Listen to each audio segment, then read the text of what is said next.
go for recovery personnel to approach. Expect personnel alongside in the next few minutes. 9 నెలల సుదీర్ఘ నిరీక్షణ తర్వాత భూమి మీదకు డ్రాగన్ క్యాప్సూల్లో సునీత విలియమ్స్ తిరిగి వచ్చారు. క్రూ 9 టీంలోని మరో 3 ఆస్ట్రోనాట్లతో కలిసి భూమిపైకి తిరుగు ప్రయాణం ప్రారంభించిన సునీత విలియమ్స్ సుమారు 17 గంటల ప్రయాణం తర్వాత ఫ్లోరిడా సముద్ర తీరం పైన పారాచూట్ల సాయంతో సేఫ్ ల్యాండ్ అయ్యారు. వీరు ప్రయాణిస్తున్న డ్రాగన్ క్యాప్సూల్కున్న పారాచూట్లు తెరుచుకోగానే నాసా, స్పేస్ ఎక్స్ సంస్థల సైంటిస్టులు సంబరాలు చేసుకున్నారు. పారాషూట్లు సక్రమంగా తెరుచుకోవడంతో క్యాప్సూల్ ఫ్లోరిడా సముద్ర తీరంలో సేఫ్గా ల్యాండ్ అయింది. క్యాప్సూల్ ల్యాండ్ అయిన వెంటనే క్యాప్సూల్ దగ్గరికి American navy, coast guard, marine బోట్లు దూసుకువచ్చాయి. ముందుగానే క్యాప్సూల్ పడే ప్రాంతాన్ని అంచనా వేసిన యుఎస్ ఎయిర్ ఫోర్స్ హెలికాప్టర్లు ఆ ప్రాంతానికి చేరుకుని ఏరియల్ సర్వే ద్వారా విజువల్స్ తీయడంతో పాటు పరిస్థితిని ఎప్పటికప్పుడు సమీక్షించాయి. The Dragon capsule docked at station. It looked very different. The panel that protects and covers the main parachutes, that was still intact, as well as the panels that enclose where the drogue parachutes are located. We can see those fast Freedom. boats. SpaceX is go for recovery personnel to approach. Expect personnel alongside in the next few minutes. Freedom copies. We can see those fast boats. We weren't kidding when we said they were fast. While it does take about 30 minutes for the main recovery vessel to make its way over to the capsule, these fast boats will be doing a couple of things simultaneously. A couple of them are going to be working to retrieve the parachutes that you see in the background there of this drone shot. Those parachutes will be retrieved from the ocean surface. We want to make sure we are able to pull those out. The recovery vessel there closest to the spacecraft is going to be performing some safety checks. We can see there they're using an instrument that is basically working to detect if there are any hypergolic vapors or fumes that are still residing in and or around the Draco thruster nozzles or outlets. The hypergolic fuel, which is necessary for on-orbit burns to maneuver the spacecraft. Unfortunately, those hypergolics are unable to be breathed. They are toxic, and so this team here is doing those initial safety checks to make sure that it is safe for the rest of the recovery team to approach the spacecraft.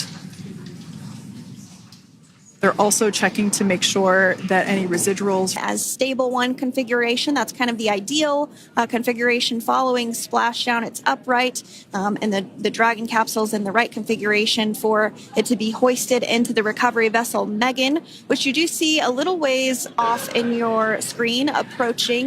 Dragon will continue to remain live on air with you through that recovery process, all the way through the point where the crew is extracted from the Dragon spacecraft. Now, if you are just joining us, the mission has gone smoothly so far.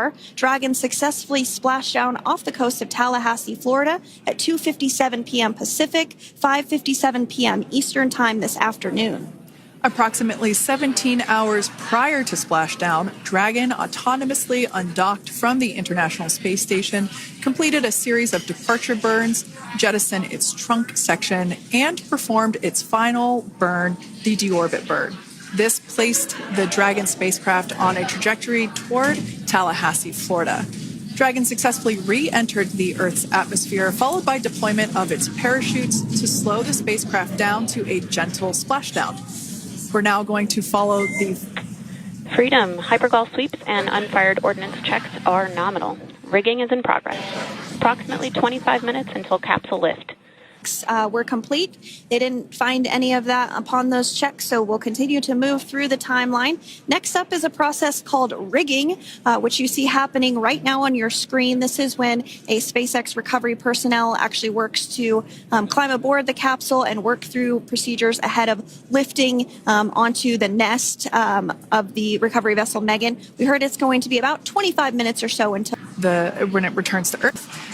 It's just an initial check-in, make sure everybody is doing okay. They will also have another check-in with the flight surgeon once they are on board that recovery vessel that you see there in the background.